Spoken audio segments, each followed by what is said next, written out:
I'm Fabiana Rodriguez. I'm an artist, an activist, a printmaker, a teacher, and a public speaker. Art has the power to shape thoughts and change hearts. Art also has the ability to shape our laws, to change society, and to speak truth to power. I was born in Oakland, California to immigrant parents who strive to make a better life for our family. They came like so many do, seeking opportunity and a better life. And they were fortunate to have arrived in the 70s, a time during which migration was much more acceptable. But sadly, the last 2 decades have seen a steady rise in anti-immigrant rhetoric. State and local lawmakers are taking steps on their own to crack down on illegal immigration. We have a country here that's being overrun. We have a recession going on in this country and an illegal immigration problem that's run amok. They shouldn't be here to begin with. They're going back to Mexico, you fucking coward. They need to deport all the Mexicans and they should be eradicated. Back in 2001, television personalities like Lou Dobbs began to fan the flames of anti-immigrant hate. Facts clearly showing in my judgment that illegal immigration is squeezing this nation's middle class, that it is not beneficial. New information tonight about the tremendous financial cost of our illegal alien crisis. We cannot reform immigration law if we can't control immigration. Lou Dobbs was somebody that every night was going on television and frequently portraying immigrants in a very negative light, and that was resulting in a rise in hate crimes against Latinos in the United States. And so in 2009, I helped start presente.org, and one of our early campaigns included taking anti-immigrant commentator, CNN commentator Lou Dobbs off the air. Wow. I mean, what are you saying about me? You calling me a racist? You calling me a liar? What are you doing there? So Presente, working with a range of immigrants' rights groups all across the country, was able to, design a very compelling campaign through the use of art and online organizing tools to really mobilize hundreds of thousands of people online to push for his ouster at CNN. This will be my last broadcast here on CNN. Sadly, even with the removal of Dobbs, the hate has only seemed to escalate in the last few years. In the face of these attacks, the migrant community is strongly mobilizing and making their voices heard. Some important artistic voices in this movement are visual artists like Ernesto Llerena, Melanie Cervantes, Jesus Barraza, and Cesar Maxi, as well as Rage Against the Machine's Zach De La Rocha. Over the past few years, undocumented young people in particular have been coming out with their status and saying, I'm undocumented and I'm not afraid to say it. And that's created a huge wave of energy everywhere where people are coming out and just saying their stories and no longer being afraid to share their status. As somebody who was born in this country, I think it's tremendously inspiring. And I think that we have to support when people take courageous steps like that. We have to stand alongside of them. Today, there are extreme and inhumane laws being passed in states around the country. Laws such as SB 1070 in Arizona, HB 56 in Alabama, and HB 87 in Georgia. Under Alabama's new immigration law, beginning today, police can question and detain suspected illegal immigrants and hold them without bond. So the game that's played in the media is that we blame people just like us. We blame people who are trying to get ahead just like us. Migrants are the ones constantly blamed for stealing jobs. But the fact is that corporations are the ones taking jobs overseas. Immigrants aren't to blame. Greed is to blame. This is precisely why we need to take immigration out of the ghettos in our minds. My name is Jose Antonio Vargas. I'm a journalist and a filmmaker. I've written for the San Francisco Chronicle, the Washington Post, Huffington Post, the New Yorker, Rolling Stone, the New York Times, Time Magazine.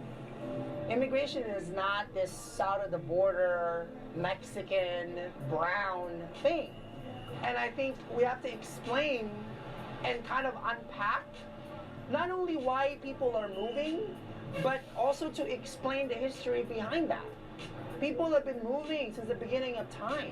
Why does Asia look the way that it does? Why does Africa look the way that it does? Why does somebody like me who looks like Yao Ming has a name like Jose Antonio Vargas? I don't know, because the Spanish people moved in 1521 and decided to go to the Philippines to check us out. Not my fault. White people have been moving since the beginning of time. I think it's important to kind of connect these dots. And again, get immigration out of the ghetto. It's not what you think it is, man. What border are you talking about? The Great Wall of China? Has humanity ever built a border that could withstand human will? So long as people are hungry, dude, they'll fucking cross whatever border you put in front of them.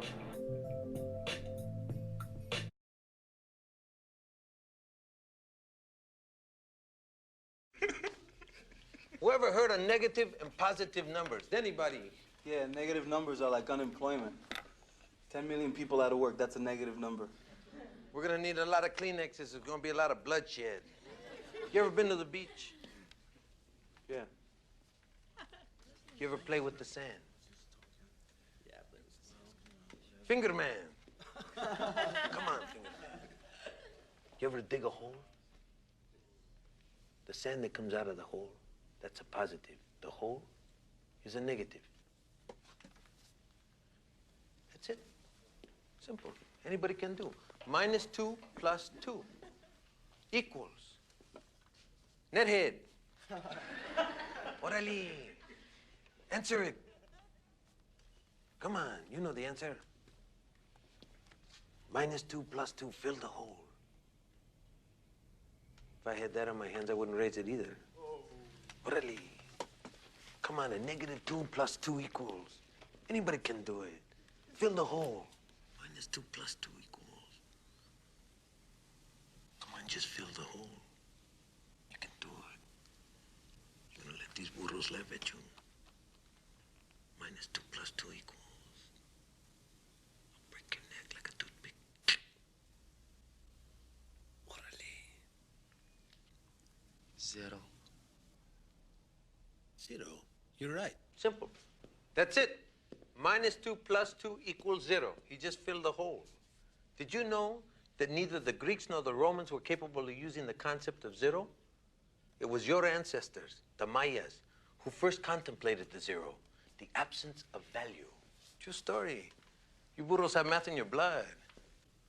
Hey, Kimo sabe todo, the man knows everything. Órale. Kimo sabe. Orale. Okay. Parentheses means multiply. Every time you see this, you multiply. A negative times a negative equals a positive. A negative times a negative equals a positive. Say it. A negative times a negative equals a positive. Say it. A negative times a negative equals a positive.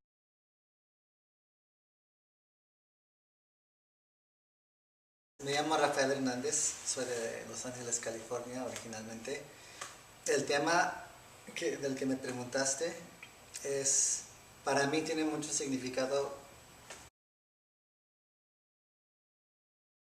La película Stand and Deliver, que salió en los 80s, era súper chavo, yo cuando la vi, y para mí me llamó mucho la atención porque desde que era niño, pues uno no ve imágenes de uno mismo ni en la pantalla grande ni en la pantalla pequeña. Cada vez que uno encuentra una representación, te llama como un imán. Dices, wow, mira, aquí estoy. Aunque sea algo racista, que de repente uno se da cuenta ya de grande, que ve algo de nuevo, dice, yo me acuerdo de esta canción o de este show, y de repente lo ve y uno dice, eso es racista, ¿por qué me gustó? Y simplemente porque uno siente algo cuando ve algo representándole a todo el mundo sobre tu cultura. Pero esa es la cosa, ¿quién tiene control de esas representaciones? La película Stand and Deliver para mí tuvo el impacto de educarme y de mostrarme algo bien importante de dónde vengo y de quién soy.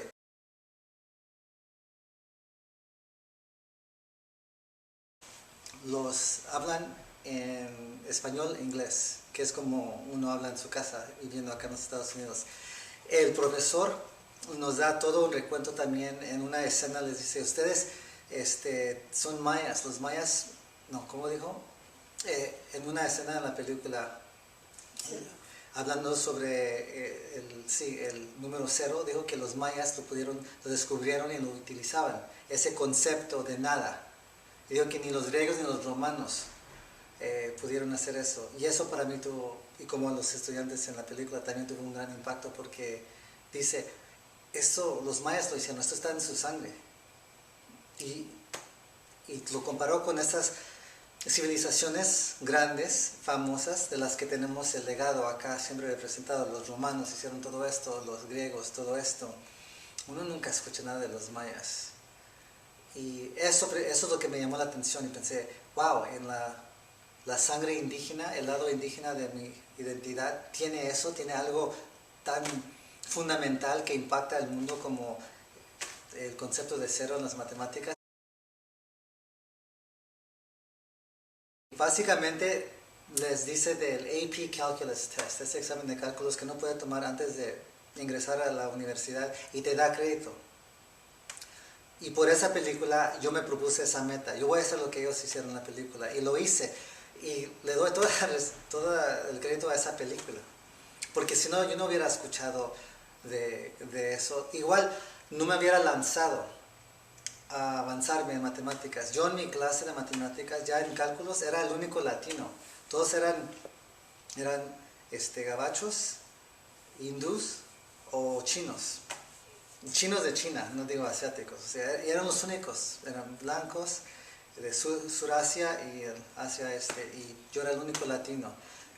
Y la única razón que yo estaba en esa clase era porque la película me lo enseñó y yo dije, no, lo tengo que hacer porque yo lo puedo hacer porque están mis raíces y así va a ser como la película. Si no, quién sabe.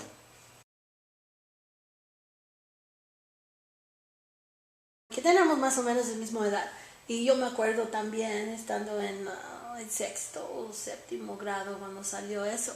Y también salió la película La Bamba. Sí. ¿Y cómo piensas que impactaría si tendríamos como más películas que salían como de nosotros, de nuestras familias y vidas, más de seguido? Si esa única película te impactó tanto. Pues sí, imagínate, si una película me impactó tanto que hice una meta de largo plazo, que me propuse en 6 años o lo que era, voy a hacer esto, solo por una película. Imagínate si tuviera una película cada año.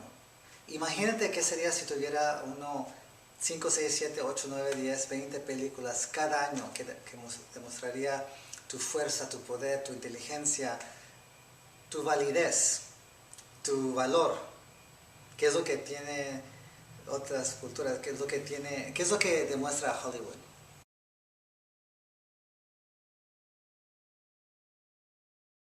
Hollywood aún todavía en este siglo, en este milenio, todavía tiene muy limitado los papeles y los espacios que ocupan los latinos.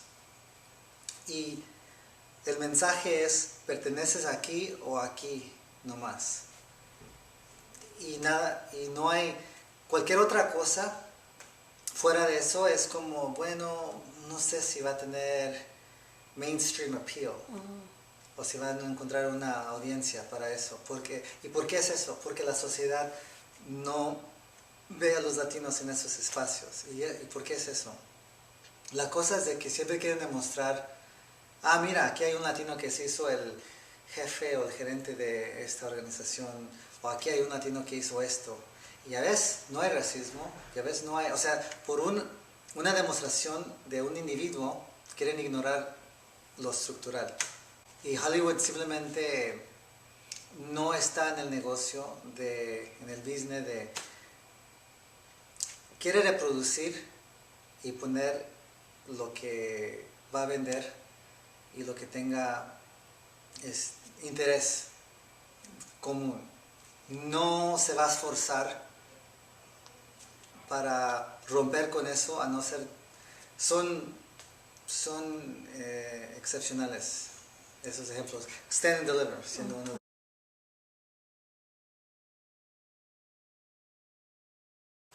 ¿Qué significa? Platicamos sobre el impacto que tuvo en mi vida, hijo de migrantes. ¿Qué efecto tiene sobre los inmigrantes y los no inmigrantes que viven aquí? Y yo lo que me quedé pensando es, lo que hace es construye la plataforma en que se encuentran ambos. Porque los inmigrantes al llegar andan buscando dónde acomodarse para asimilar, para encontrar su vehículo, para trabajar y lograr con sus metas. Y es más fácil encontrar tu lugar que ya está establecido para poder entonces enfocarte en el trabajo y lo que tienes que hacer y cumplir con tus metas. Y si entonces esos espacios ya los tienen limitados. Y los que no son inmigrantes también ven a los inmigrantes y dicen, a ver, ¿y estos dónde los coloco? ¿En qué categoría? Entonces ve a los papeles limitados que están establecidos, estos, o son o criminales, o son gente que trabaja así, o son ilegales. Y ya la asociación ahí, ilegal es algo malo, son criminales, ya en el subconsciente y en lo consciente ya está funcionando esta dinámica, estos mecanismos de categorizar y asociar a esa gente con estas etiquetas establecidas ya. Ilegal, eso es malo para mí. Entonces ya cuando uno ve las cuestiones que afectan a esa gente, uno no se asocia con ellos. Dice, pues yo no soy ilegal, todos somos ilegales. Todos, o sea, legalmente, ¿quién no ha rompido una ley? Pero ¿a quiénes son los que se les pone esa etiqueta y se identifican así? Ilegales, punto. Hasta los candidatos presidenciales, así lo dicen como casualmente, como si nada, aceptándolo. Entonces, ese es el impacto que tienen esos papeles limitados, porque no solamente afectan a individuos, sino construyen una plataforma estructural en que se encuentran ambas comunidades y construye, y esa plataforma es asimétrica. Los encuentros de poder ahí están totalmente desnivelados. Gracias. Y luego de ahí, imagínate, todos los días uno creciendo, mirando a su gente que parece a ellos o a sus parientes, tienen nombres como ellos hablan, de la manera que uno habla, de sus idiomas, español, inglés, spanglish, y día tras día, mes tras mes, año tras año, ve estas cosas asociadas con la comunidad de uno. Es como, ¿qué es lo que dije antes? Es como el viento que le pega al lado de una montaña. Poco a poco, después de día tras día, la cara de la montaña empieza a cambiar. Entonces, ese es el coraje que tengo, que uno no se da cuenta, uno ya crece con esos complejos y de repente dice, ¿qué pasó? ¿Y dónde está mi gente? ¿Por qué estamos así? Y luego nace una nueva generación y lo mismo. Entonces es tiempo para decir ya basta y hay que tomar control y poder de nuestra imagen y nuestra representación.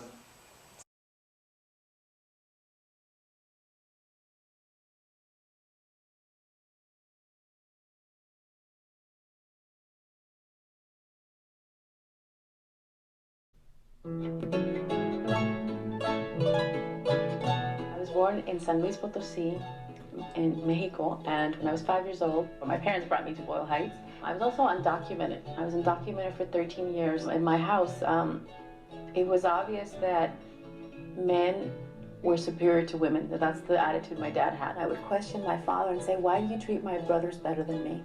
Why is it that I get to eat after the men eat? Why is it that I get the leftovers? I felt like I had no voice, like I basically had no right to express myself, so the only way I could express myself was through my writing.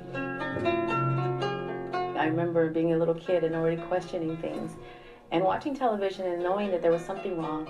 My parents were both hardworking immigrants and they had tremendous dignity, and whenever I saw Latinos, I just thought, oh my God, like, this is not who we are. This is not who my parents are, and it's not fair, and someone has to speak up and say something. And then I wrote a play called Real Women Have Curves about my experience working in the sewing factory. This is a sweatshop. I'm grateful for what Amma has taught me, and I'm proud of what I do. Cosa. Real Women Have Curves is a celebration of all women, but it really is a celebration of the human spirit. You're overweight too! And I think when people watched it, they didn't see a story about a Latina girl. They saw themselves. They saw how anyone can be underestimated because of what they look like, and especially women. Lose weight. This is who we are, Mama.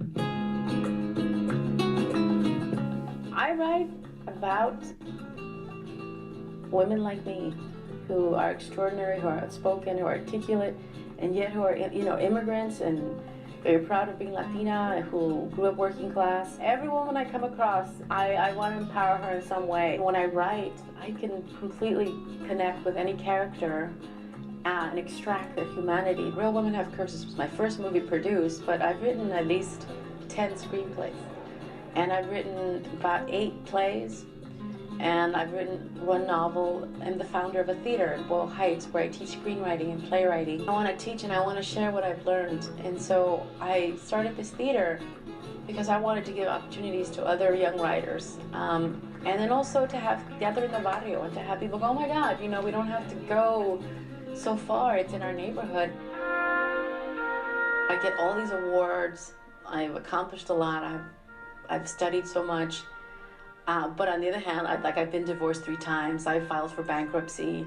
I've had all the extremes of like, oh my God, like failures, you know? There are times when there's no money, and times when I go, oh my God, like this is so full of rejection, and it is not enough to pay the bill. You know, so many reasons to quit, and I didn't give up on my dreams to be a writer. My dad was my inspiration. You know, I tell my father that like when he was telling me not to go to college, I would tell him, you know, it's like, you were deported. Like, I think my dad was deported at least 4 times. Why didn't you give up? And my dad said, you know, I just couldn't, because I knew I had all of you depending on me. And that was not an option. And I said, well, Dad, don't you see that what I'm trying to do, that you fought for this privilege of me fighting for this? Then when I think about the way Latinos are portrayed, especially when immigrants are blamed for all these horrible things, I think about your life and I think about how hard you worked. And I fight for this in your name. And the person, you know, and I know I don't give up because the tenacity it has taken to do this comes from you.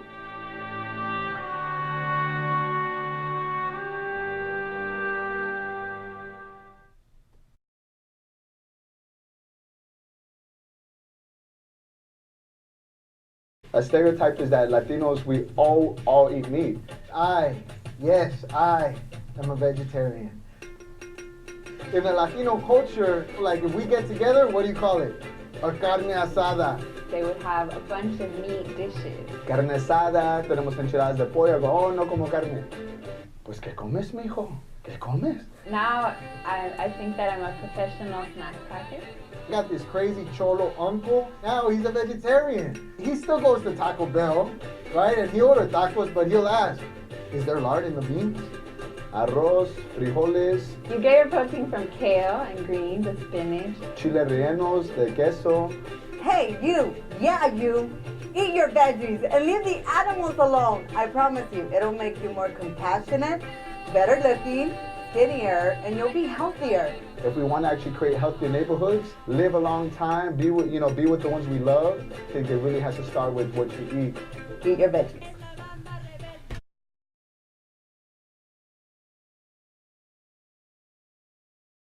Because we come from where the dirt is and we wear t-shirts of our friends that got murdered. Not only, you know, like migration, I got changed, you know what I'm saying? Like the caterpillar turns into the butterfly, and this is the finished product, it's beautiful. I think it also kind of represents that change is beautiful. And things can be ugly, but you can change things, and then they'll turn into a butterfly. I think it's really symbolic of what's going on here, that transformation that we're all going under and through as a community, and going to continue to see that growth here. I can't tell you how grateful we are to these artists that come in not only to learn, but then for these artists to come and engage with our community and provide, you know, their art for our communities and perform for our communities in a gesture of solidarity it makes me want to cry, because the rest of the country doesn't know. Living life in the clouds, the sun is looking so bright to me now, like a kite from the ground. She's amazing, and I saw this poster that said something about keep your government hands off my pussy kind of thing, and I was like, oh my God, what the hell, I have to know who's doing this kind of work? Because you don't really see things that are in your face like that. I think it's really powerful, the work that she's putting out there, and it's inspiring. Traditionally, you think of the butterfly as metamorphosis, as transformation. You're able to start a certain way and evolve, and you find beauty in that. There is a connection between what is currently going on with the Mexican community and the immigrant community and what went on with the African American community and our history of oppression in America. It's one thing to read about these things in the newspaper or on the internet. It's very impersonal, but it's a whole different thing to look a person in their eye and to feel their pain. You know what I'm saying? And at the same time, to feel their love and feel the community that's here is so beautiful. You know what I'm saying? The people here are very hospitable and very loyal. They're wonderful people here. And I'll never forget them. And I'll remember their stories that they told. And I'll take their stories with me because now their stories are my story. Like a kite from the ground. Come look at all this light that I found. In thinking about how to talk about migration, one of the most commonly used images to represent the free-flowing movement has been the monarch butterfly. The monarch butterfly has patterns of migration that go from Mexico through the United States to Canada and back.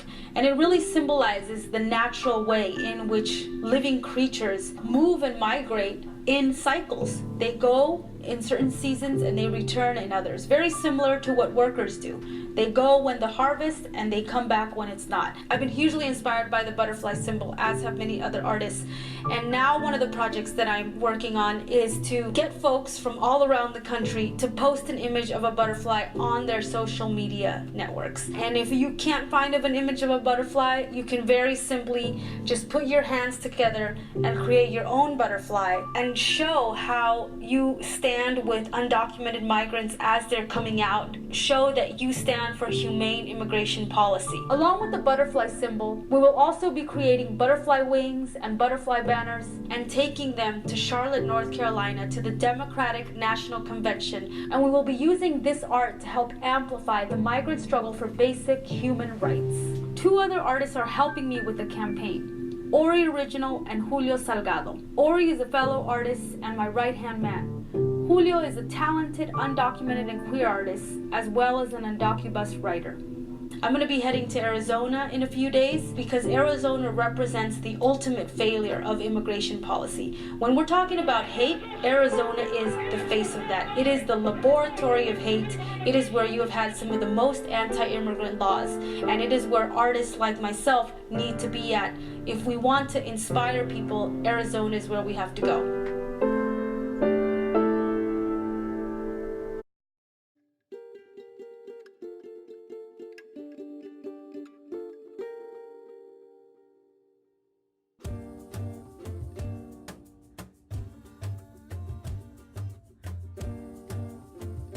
History books got it all wrong, so I come to you with a song.